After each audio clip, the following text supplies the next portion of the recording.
एक सेठ था जिसका नाम करोड़मल था। उसके पास बहुत धन संपत्ति थी। जीवन भर उसने बहुत धन कमाया, लेकिन एक बार भी भगवान का नाम नहीं लिया। अब वृद्धावस्था में वह कई बीमारियों से ग्रस्त हो गया। वह दिन भर चारपाई पर लेटा रहता और उसकी स्थिति इतनी दयनीय हो गई कि चारपाई पर ही मलमूत्र का त्याग करता। ऐसी अवस्था में भी उसके प्राण नहीं निकल रहे थे। उसके परिवार वाले बहुत चिंतित थे। एक दिन सेठ की तबीयत कुछ अधिक बिगड़ गई। सेठ के लड़के ने सोचा कि पिताजी के प्राण कभी भी निकल सकते हैं, इसलिए उनके मुख से भगवान का नाम बुलवाना चाहिए। वह पिताजी के पास गया और बोला, पिताजी बोलिए राम राम, पिताजी बोलिए राम राम। सेठ ने लड़के की ओर गुस्से से देखा और उसे गालियां निकालते हुए बोला, चल यहाँ से। पर उसके मुख से भगवान का नाम नहीं निकला, क्योंकि जीवन भर उसने भगवान का नाम नहीं लिया था। इसलिए बार बार बुलवाने पर भी उसके मुख से भगवान का नाम नहीं निकल रहा था। सेठ के लड़के ने सोचा कि पिताजी कितनी बुरी अवस्था में हैं, जीते जी नरक भोग रहे हैं।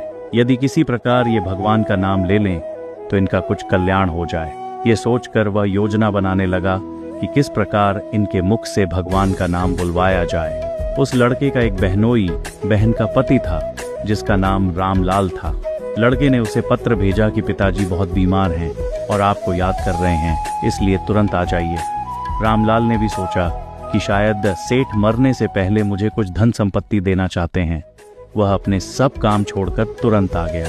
सेठ का लड़का रामलाल को अपने पिताजी के पास ले गया और कहने लगा, पिताजी आप इन्हें पहचानते हैं? ये कौन है? सेठ कुछ भी नहीं बोला। लड़के ने फिर पूछा, पिताजी आपने इन्हें पहचाना? लड़का चाहता था कि पिताजी किसी तरह रामलाल बोल दें, जिससे कम से कम एक बार उनके मुख से भगवान के नाम का उच्चारण हो जाए। जब लड़के ने बार बार अपने पिता से अपने बहनोई का नाम पूछा तो सेठ गुस्से से जल भुन गया और चिल्लाते हुए बोला, ये तो लाजवंती का घर वाला है। यदि जीवन भर किसी ने भगवान का नाम लेने का अभ्यास नहीं किया होगा तो अंतिम समय में बहुत प्रयास करने पर भी वह भगवान का नाम नहीं ले सकता।